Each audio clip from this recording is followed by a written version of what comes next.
Bismillahirrahmanirrahim. Assalamualaikum warahmatullahi wabarakatuh.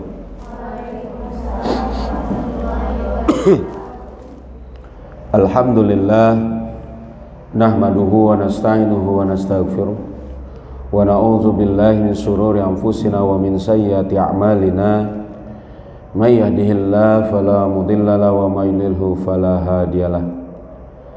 Asyhadu an la ilaha illallah wahdahu la syarikalah wa asyhadu anna Muhammadan abduhu wa rasulullah la nabiyya ba'da. Allahumma salli ala sayyidina Muhammad wa ala ali sayyidina Muhammad. Rabbi israh li sadri wa yassir li amri wahlul 'uqdatam min lisani yafqahu qawli. Subhanaka la ilma lana illa ma 'allamtana innaka antal alimul hakim. Amma ba'du. Alhamdulillah, segala puji hanya bagi Allah. Salawat serta salam semoga selalu tercurah kepada junjungan kita Nabi Muhammad sallallahu alaihi wasallam serta keluarganya, sahabatnya dan juga para pengikutnya yang setia dengan ajarannya hingga akhir zaman. Alhamdulillah, anak-anakku sekalian dan juga para asatidzah yang dirahmati Allah. Pagi hari ini ya, kita membahas tentang buku Hikmah-Hikmah Bertutur, buah atau tulisan karangan dari Al-Ustadz Arif B. Iskandar. Kita membahas tentang demi dunia yang murah. Ini satu cerita nih. Suatu hari setelah seharian berkeliling, Nasruddin Hoja, ada juga ya, ini cerita hikayat. Entah, kalau menurut satu pendapat ada orangnya namanya Nasruddin Hoja, ada juga yang mengatakan tidak ada. Tapi ini kita tidak perlu diskusi di situ ya. Jadi kalian nanti dalam khasanah tulisan karya-karya terdahulu itu ada untayan-untayan nasihat yang kemudian membuat menjadikan orang-orang yang dalam nama-nama yang terkenal itu memang ada menjadi pelaku dari untayan nasihat tadi. Ada Nasruddin Hoja, ada Abu Nuwas. Kalau Abu Nuwas itu atau Abu Nawas itu memang ada orangnya ya, dan memang dia sufi besar. Tapi banyak cerita-cerita yang kemudian disematkan padanya tapi bukan pada ketentuannya. Begitu juga Nasruddin Hoja ini cerita ya. Dia pulang ke rumah. Saat istrinya membukakan pintu, ia segera masuk. Didapatinya ada sepotong keju di atas piring di meja makan. Ia langsung menghampiri dan menyantapnya seraya berkata kepada istrinya, "Keju itu bagus untuk kesehatan perut."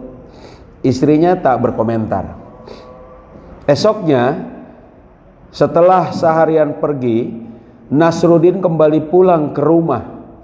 Ia berharap ada lagi keju di meja makan, namun ia tak menemukannya. Lalu ia menemui istrinya dan bertanya, "Kok tidak ada keju lagi?" Kemudian istrinya balik bertanya, "Memangnya kenapa?" Jawab istrinya, "Tidak apa-apa," katanya. Ya, tidak apa-apa sih. Lagi pula keju tidak bagus untuk kesehatan gigi. Nah, ini udah berubah nih. Kata istrinya, "Jadi yang benar yang mana?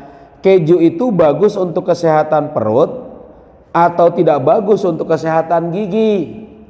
Tanya istrinya. Kata dia, "Tergantung." Jawab Nasruddin, "Kejunya ada atau tidak?" Coba. Jadi ada nggak kejunya? Jadi enaknya makanan tuh gitu katanya. Ini cerita fiktif ya. Dikatakan di sini pembaca yang budiman ya, penulis ya, Al-Ustadz Muhammad Arif B. Iskandar. Saya lupa apa ya.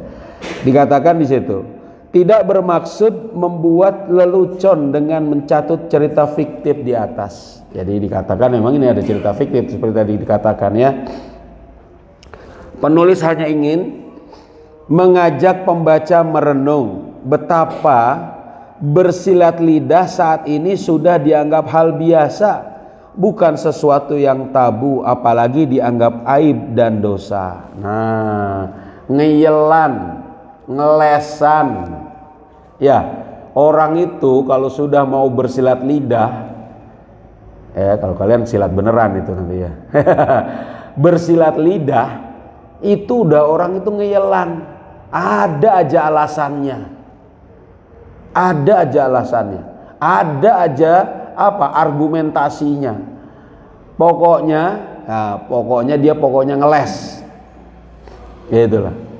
Ini kalau orang sudah begitu udah nggak lagi mikir ini dosa, ini tidak.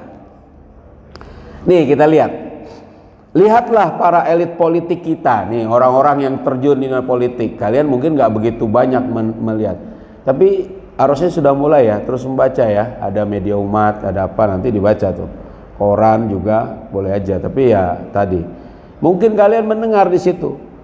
Hari ini bicara A, besok bicara B, ya kan? Isuk dele sore tempe. Ini bahasa Prancis nih ya.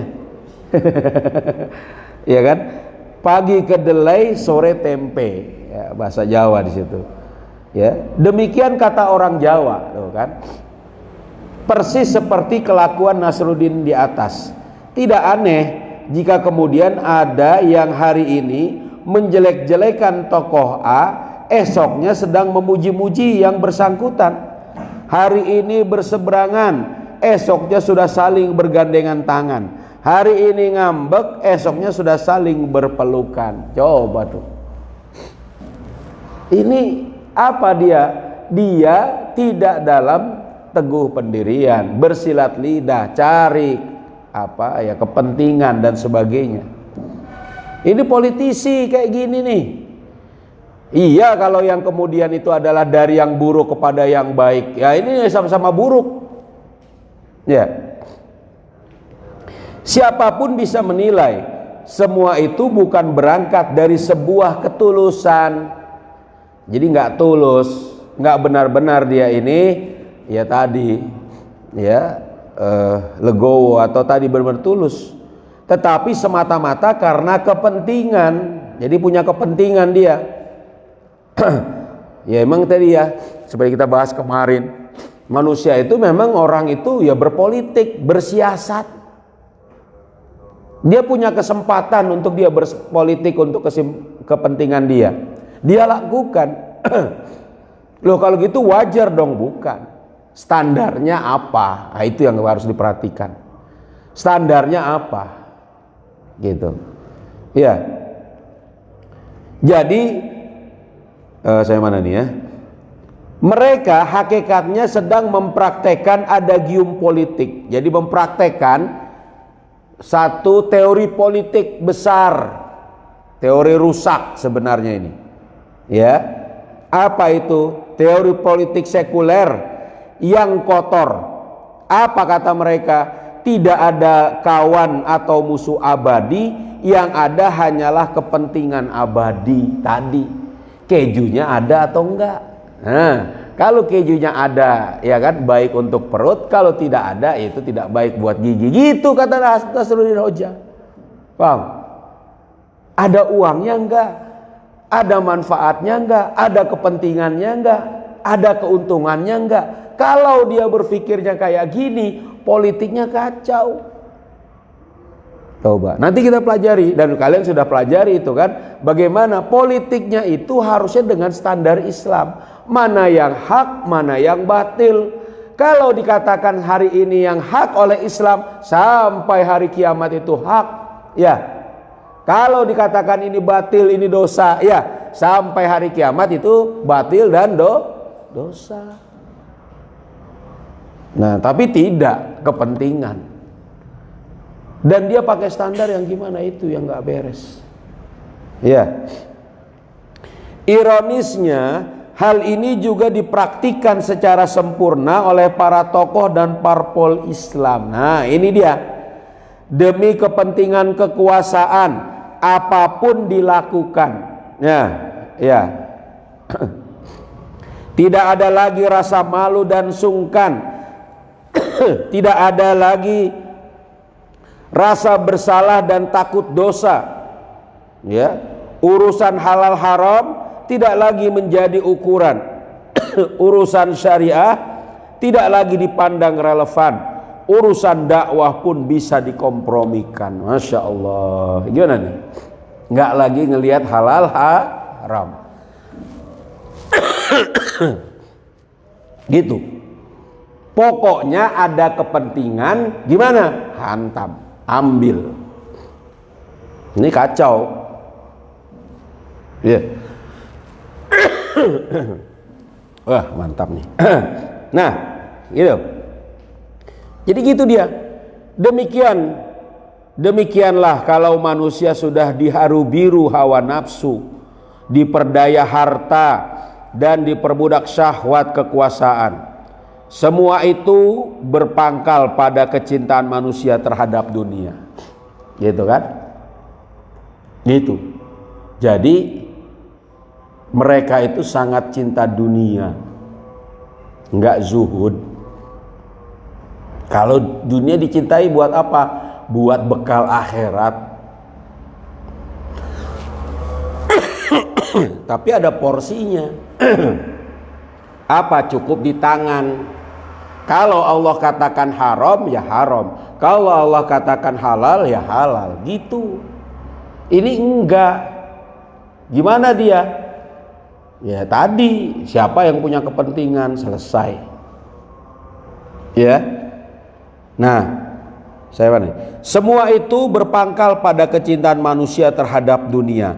Padahal andai saja setiap diri sejak mau berhitung berapa sih harga dunia, ya, setiap diri sejenak mau berhitung berapa sih harga dunia, asal tahu saja meski seluruh isi dunia kita miliki, itu tidak ada nilainya di sisi Allah Subhanahu wa Ta'ala. Nih, jadi nggak ada nilainya. Sabda Nabi SAW, lau kanatid dunya ta'dilu indallahi janaha ba'udah ma saqa kafiran minha syarbata ma'in. Nih, seandainya dunia ini sebanding, lihat, sebanding, ya, harganya dengan sayap seekor lalat saja, nyamuk saja, seekor nyamuk saja, ya, niscaya Allah tidak akan membiarkan seorang kafir pun untuk meminum air dari dunia ini barang seteguk pun. Hadis riwayat At-Tirmizi dan Ibnu Majah. Gimana saudara? Jadi sayap nyamuk itu lebih berharga dari dunia ini, itu di sisi Allah. Paham? Kalau sebanding orang kafir, orang yang nggak mau menyembah Allah, nggak dikasih minum. Coba bayangkan. Tapi karena memang dunia ini nggak ada harganya di sisi Allah, sudah mau makan, mau gimana, mau kaya apa di dunia ini, ya dibiarkan orang kafir itu. Karena rahmannya Allah, ya diberi, biarkan dia sampai waktunya nanti. Padahal dia kafir kepada Allah, nggak mau nyembah Allah. Itu harga dunia, nggak ada nilainya. Apa yang kalian misalnya perebutkan? Mau dapat harta, dapat makan. Coba yang kalian makan kemarin pagi, misalnya nih ya, kalian berebut misalnya makanan, bermusuhan sama kawannya misalnya.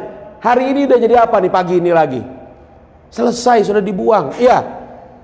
Padahal tadinya berebut untuk itu. Harta yang dikumpulkan, coba lihat kemarin ada tetangga di situ meninggal, bawa dia harta, enggak. Ini bagi manusia, di sisi Allah lebih murah lagi.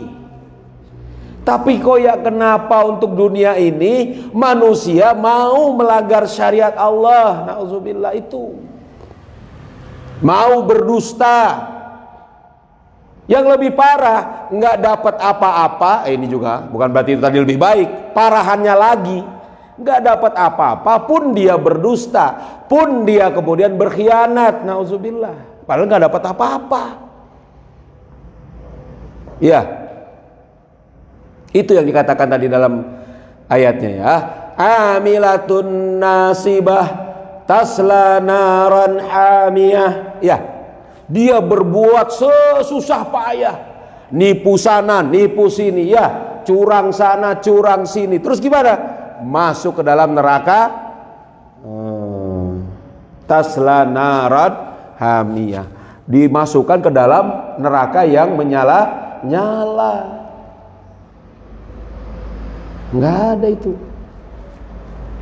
Baginda Nabi SAW pun bersabda, ala inna dunya mal'unatun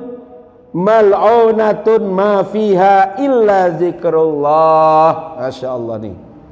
Nih dengerin. Nih ya. Dunia ini terkutuk dan terkutuk pula semua yang ada di dalamnya, kecuali mereka yang senantiasa mengingat Allah Subhanahu wa taala. Hadis riwayat Ibnu Majah dan Ad-Darimi. Coba. Jadi kita ini baru punya nilai dunia kalau punya standar syariat Allah. Kalau kita ini berzikir kepada Allah, kalau kita ini menjalankan hukum Allah. Betul? Iya. Nikmat jadinya dunia ini. Coba deh kalian pakai baju sesuai syariat Allah ya, keluar pakai kerudung, menutup aurat, menikmati, enak, nyaman, ya. Walaupun mungkin sebentar tuh, itu ada rambutnya kelihatan, dibenerin, senang kita lihat, ya, gitu. Tapi bagi orang yang kemudian coba membuka auratnya kemana-mana, masya Allah, ya kan, sibuk dia ngatur, belum lagi, wah, sudahlah, ya kan, apalagi orang-orang yang tadi melanggar syariat Allah. Ya, sayangnya Allah tampaknya sudah tidak lagi mereka ingat. Mereka sudah tidak ingat Allah lagi. Ya, kecuali di dalam sholat. Ya memang lagi sholat ya, mudah-mudahan lah mereka ingat Allah. Para elit politik, khususnya para tokoh Islam, seolah tidak pernah belajar meneladani generasi salafus solih dahulu yang tidak pernah silau oleh gemerlap dunia. Ya, harta dan kekuasaan. Jangankan bermimpi untuk menjadi penguasa atau bernafsu mengejar kekuasaan, bahkan ditawari jabatan pun sering mereka tidak kehiraukan. Ini pada waktu itu, ini contoh ya, sebagian contoh yang lain tentu sudah ada yang mengerjakan. Gitu. Tapi kalau nggak ada gimana? Ya harus kerjakan sebagai tanggung jawab politis itu ya. Tanggung jawab politik bagi seseorang yang harus menjadi pemimpin, menguatkan diri menjadi pemimpin, nggak ada lagi, ya kerjakan. Atau mendapat amanah, ya kerjakan. Bagian dari bagaimana dia bermasyarakat dan mengurusi urusan umat. Nih contohnya misalnya Imam Syafi'i, ya ini jelas.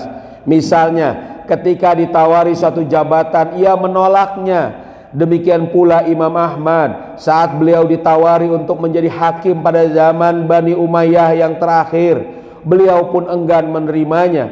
Pada masa pemerintahan Abu Ja'far Al-Mansur, ya, saat beliau bagaimana nih, gitu ya, diminta kembali untuk menjadi hakim, ya, diminta kembali untuk menjadi hakim, gimana ini, gitu ya, beliau tetap menolaknya. Semua itu mereka lakukan bukan karena kekuasaan itu haram, jadi bukan karena haram, tidak. Gimana ini? Tetapi semata-mata karena mereka khawatir akan hari pertanggungjawaban. Ya kalau tidak ada lagi ya pasti insya Allah mau. Tapi kalau ada lagi ya sudahlah, biarlah dia. Wah kalau gitu saya juga gitu deh. Kalau menjadi kisem siha, ya bukan, tanggung jawab ini dibagi, ya. Silahkan bergantian kalian punya tanggung jawab mengurus teman-teman, ya. gitu ya. Silakan kalian siapa yang menjadi ini bagian ini pemimpinnya, ini kepala kamarnya ya, ini siapa lagi bagian kesehatannya, ini mengurus, kalian mengatur itu. Sama di sini, nanti kalian misalnya menjadi ketua majelis taklim misalnya, ambil kesempatan itu, boleh. Kenapa? Ya karena tadi tidak diharamkan. Tapi kalau misalnya ingin memberikan ini kepada pengabdian, itu boleh ya. Memberikan kesempatan kepada yang lain yang lebih baik juga silahkan, nggak apa-apa, pilihan. Tapi yang jelas bagaimana di situ tidak melanggar syariat. Ini maksudnya sekarang orang mengejar jabatan padahal bagaimana melanggar syariat Allah. Paham ya? Konteksnya gitu. Jangan kita gimana ya, kita harus kita latih. Nah, karena tidak pernah berambisi atas kekuasaan, tidak aneh jika generasi salafus saleh seperti Imam Syafi'i dan Imam Ahmad adalah generasi yang tidak pernah plin-plan. Tadi ada kejunya enggak? Tergantung. Bukan begitu. Ya, ini juga ya kita berdoa ya kita nggak mendapati ujian itu. Saya juga ngeri juga nanti kalau ada yang nawari, wah. Tapi mudah-mudahan lah ya kita teguh di situ. Ya, kenapa? Kalau melanggar syariat jangan. Nggak doyan lah kita. Jangan makanlah kita yang bukan hak kita. Ya. Nah, mereka selalu istiqomah. Apalagi dalam menyatakan kebenaran dan menjalankan dakwah, luar biasa. Ya, sebab mereka memang tidak pernah terbebani oleh kekhawatiran akan resiko hilang kesempatan meraih jabatan atau kekuasaan. Pinginnya punya misalnya harta benda dunia, tidak. Pinginnya punya jabatan kedudukan, tidak. Ya, tidak pingin itu. Mereka tidak sebagaimana para tokoh saat ini yang bertindak mencela-mencela karena khawatir tidak kebagian kue kekuasaan. Lalu agar tidak terkesan mencela-mencela, mereka sibuk berdalih, ngomong. Sibuk dia berdalih, ini demi kepentingan ini, demi untuk ini, alasannya ini. Wah, itu rame itu di media sosial itu ya. Pak, Bapak dulu ini kuning, kok sekarang merah? Misalnya gitu. Dia bilang ini demi bangsa dan negara. Apa ini? Emang bangsa dan negara butuh sama lo? Enggak juga ya kan gitu. Ya, enggak butuh orang kayak lo ini. Gitu. Tapi kalau karena memang Allah menentukan ini. Dulu misalnya ada seorang yang hijrah, dulu dia makan riba. Kemudian kenapa kok sekarang enggak mau makan riba? Karena Allah mengharamkan. Nah, ini mantap. Ini mencela-mencela, bukan, teguh.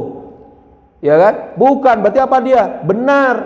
Dikasih lagi, ini nih, riba lagi, bunganya ringan. Tidak. Ya.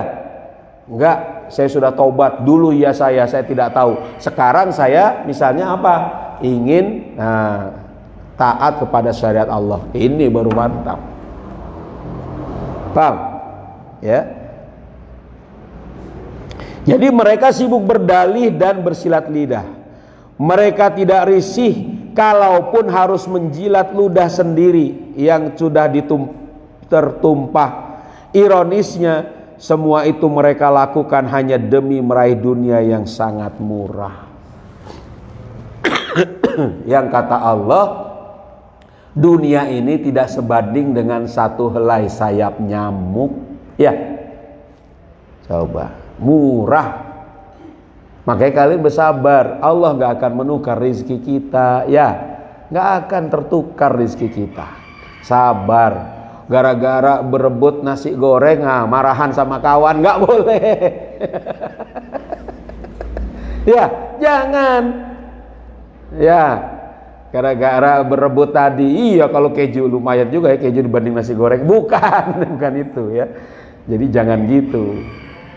Kita harus tetap dalam syariat, apalagi nanti kalau dalam jabatan-jabatan publik. Paham ya? Gitu. Ada yang mau ditanyakan? Kalau kemarin kata ibu katanya banyak yang mau nanya, tapi katanya pada diam-diam saja. Siapa yang mau nanya? Ada lagi yang mau nanya nggak kalau dalam kajian? Nggak apa-apa, silakan. Menambahkan juga boleh. Ya. Mau ada? Nggak ada? Ya nggak apa-apa. Kan sebenarnya kitabnya, bukunya sudah ada. Boleh baca-baca. Oh, ntar mau tanya deh, boleh. Ya tapi nggak apa-apa. Ya, ini bukan berarti kalian harus bertanya, juga enggak. Bukan juga kalian harus misalnya diam saja terus ya, tidak juga gitu ya. Jadi alami saja. Ya, kalau paham alhamdulillah. Kalau kurang paham ya ditanyakan, mudah-mudahan. Oke, paling begitu. Mari kita tutup dengan sama-sama membaca surat Al-Asr. Ya. Bismillahirrahmanirrahim.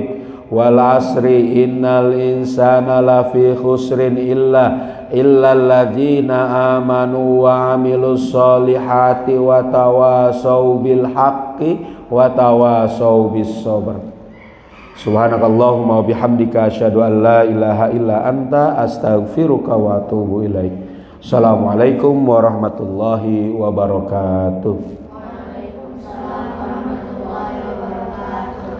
Allahumma salli ala sayyidina Muhammadin tibbil qulubi wa dawaiha wal afiyatil abadani wa shifaiha wa nuril absari wa diyaiha wa ala alihi wa sahbihi wa sallim. Allah